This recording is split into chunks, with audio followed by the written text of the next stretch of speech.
Water is starting to puddle. Yeah, do you hear that? I was trying to get a video out quick and it's already starting to rain.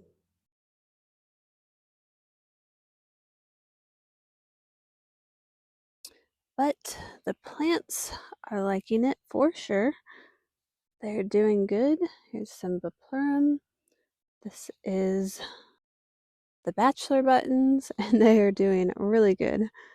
And over there is some larkspur. Even under this cloth, they're getting plenty of rain. Outside though, we're getting some tulips that are starting to pop up.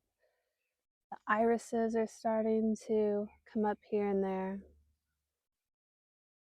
The hellebores are looking a little ratty, but down inside they're getting their new spring growth.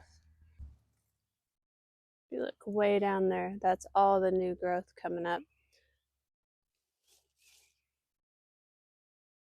And then this is all the old growth. Well, I hope you guys are having a little bit more dry day than I am. You guys have a good day. Bye.